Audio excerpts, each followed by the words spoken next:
Yesterday, previewing the match, I came up with 5 aspects of the match that I wanted to get out of it.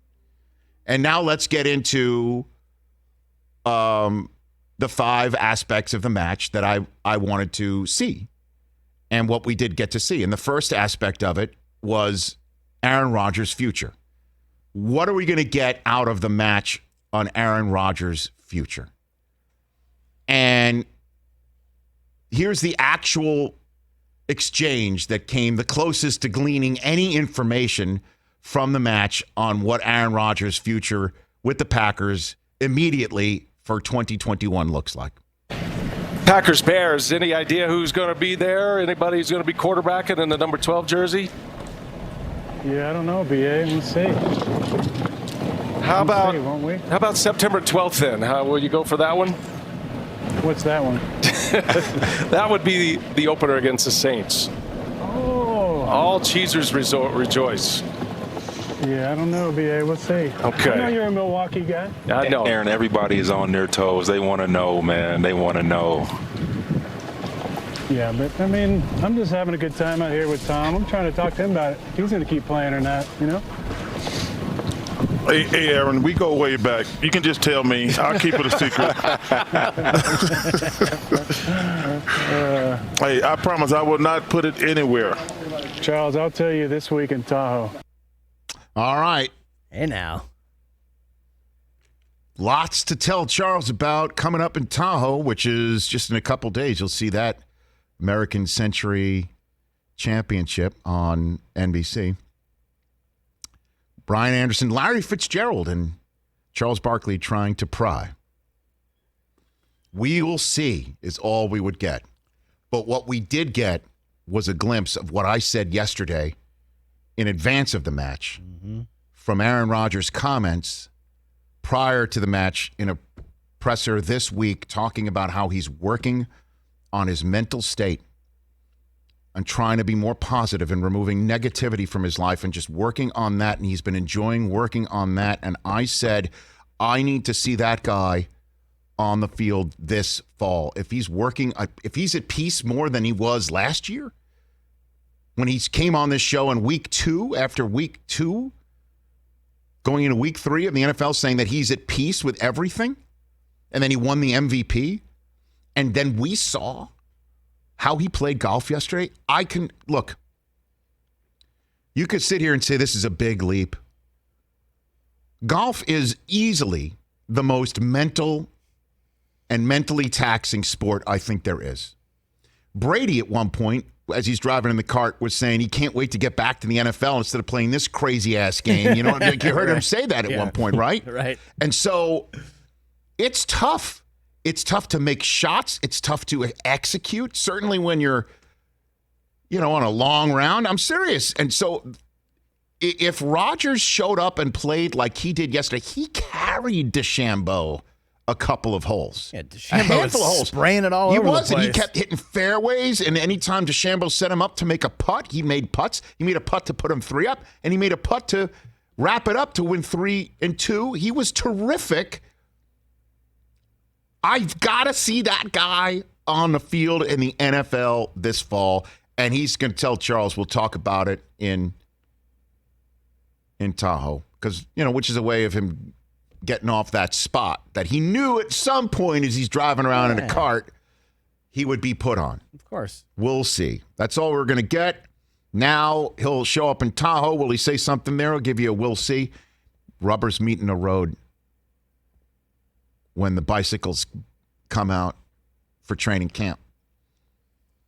And Mike Del Tufo and the rest of the Pet Rock owners of the Green Bay Packers bring their one certificate of ownership to Lambeau Field on July 26th, when I would love it if Aaron Rodgers strolls in like he's Jimmy Chitwood saying, I think it's time for me to play some ball. And I kind of think that's what's going to happen. I don't know, man. Total wild card. But this guy's at peace. It's amazing. He played fabulous golf. Yeah, and I need to see that guy play football coming off his MVP year. That's number one. Number two was one of the voices we heard, Larry Fitzgerald. Let's get something out of him. We got nothing, right? There was nothing on the broadcast to let us know if he's thinking about coming back. Is it possible that he's coming back? I don't know. He looked in shape to me. Looks like he's playing a lot of golf. I don't know. We know where he travels a lot in the offseason. I don't know. I don't know if he looked in football shape to me. I don't know. Brian Anderson hit it kind of right off the top. Was just like, and you haven't made a choice yet either. And then they just kind of moved on. But there we're wasn't sitting here any Wednesday after July 4th, and he hasn't made an announcement yet. I mean, maybe they'll wait till the beginning of training camp and then he'll announce. I don't know. But he's taking his time. He is taking his time. Number 3 was, who's Bryson DeChambeau? That was number 3. I was wondering, who is Bryson DeChambeau? Let's get a full day with him. And I still, he's a guy who's seemingly nice to get along with, for sure. Like, he didn't rub me the wrong way. Like, nope. I mean, I know he could rub people the wrong way because of how long he takes to play.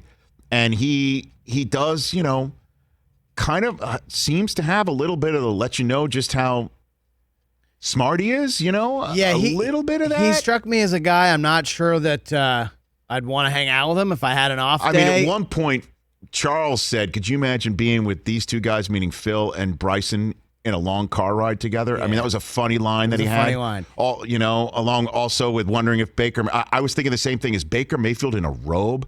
Like he looked like, he looked like he was sitting on the set of Kill Bill. You know what I mean? Or like filming one of those progressive I don't know what was happening. But Bryson also just strikes me a guy that he loves golf. He's very serious about golf. Yeah, no, he doesn't strike me at all as like a guy who rubs you the wrong way. No, just kind of like a regular dude, maybe a little awkward. He tried a little too hard with the tape thing on the first tee. It doesn't seem like he has a lot of like bro friends, and he does a lot of hangs like this. It seems like he's kind of a loner, which is what we've always heard in his Brooks kind of rivalry. But I mean, at one point you heard him talking under his breath as a ball's in the crap, just to the right of the red line, and he's thinking, he's like, okay, so you can hear him under his breath, like hit 102%. It's like these many yards, like he's doing the math in his head, and he's just very serious about golf. I don't know how you play. No wonder he plays slow. If he's doing math in his head before he's hitting, and he's looking at the viewfinder, let me put down, let me see it again, let me think about it, let me put it again. All right, my angles are right here. My math is like, honestly, he's got math symbols on his shirt. Yeah. Look at that. I mean, he was plus, minus, he times. Was a physics major, so. I mean, he's letting you know. Yeah, he's doing it all. Number 4 was Brady. Just seeing him, man. He looked amazing. He did. The guy looked incredible. Although, I got to tell you, the thing that kind of shocked is, did nobody tell him to tuck in the front of his shirt? He was playing with the front of his shirt untucked the whole day. Made me think after a while, like a guy who's just so perfectly put together. Is that part of a design of a TB12 golf shirt? I didn't know. Honestly, I was still sitting there thinking that. Yeah. Yeah, maybe. But he just seemed like a total pleasure to be around and just hang with, and just a dude that you just want to hang with in the worst possible way. He came alive when his buddy Gronk called in. Yeah, and he had that 5-gallon jug of water that he's I know, and he's asking around. DeChambeau, like, you got something to eat, which I couldn't believe. Like, he didn't, of all people that would plan out his meals for the day, I couldn't believe he didn't have some, like, TB12 bar in his pocket or something. Yeah, I mean, come on. Yeah. And one of the spotters at Barkley was wondering if they existed. Like, run out and give him a bar, man. Yeah, get a sandwich. But then the moment that really struck me, and I reached out to, I didn't reach out to you, TJ, which is interesting for one specific reason. I reached out to Smitch and Hoskins to say, is there a way to get this? Like, because, we don't have an Elvis machine running on the entire match like many TV shows might have. And it struck me.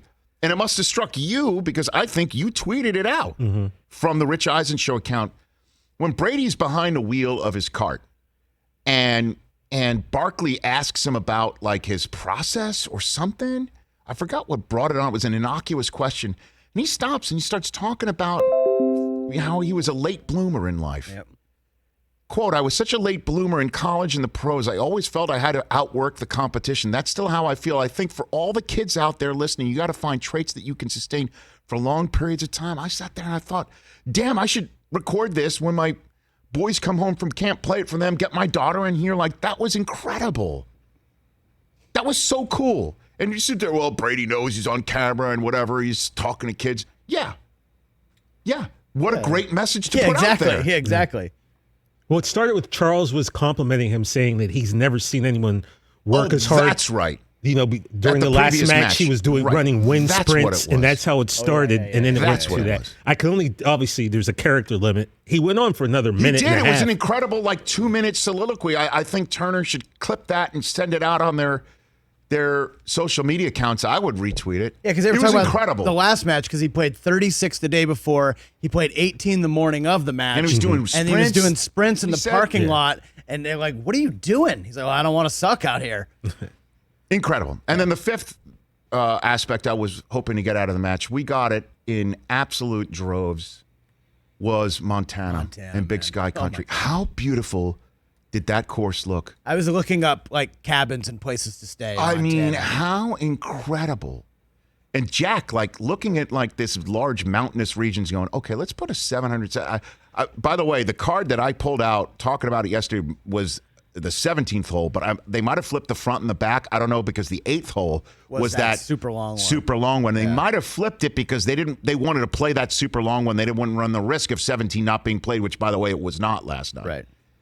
So that 777 yard, I mean, the number of holes that you could just hit downhill and make you feel like you are the king or queen of the absolute world, and I'm going to hit it forever. And Aaron Rodgers did hit one 400 yards, and that's, Well, Brady put it on the green on that 390 par 4, which was downhill. That was incredible. And then Cheyenne Woods on that hole was standing out at the 500-yard marker, thinking that maybe DeChambeau was going to just put it into orbit. That course was gorgeous. The state was gorgeous. The sky looked different. The mountains, the bears, the mountain goats. Awesome. Oh, my goodness gracious. The bears on the Golden Bear Design golf course. My buddies and I are already talking about a summer trip next year to go play that. Beautiful. It's amazing. Excellent choice all around. And then one last thing that we were thinking of putting in there, and I swapped it out for putting in the Big Sky because I was looking for. I just knew Phil was going to deliver the goods. Phil Mickelson is phenomenal. Phenomenal. The minute he wants to stop golf and get into the booth, he's got it. Just name it. He's in. And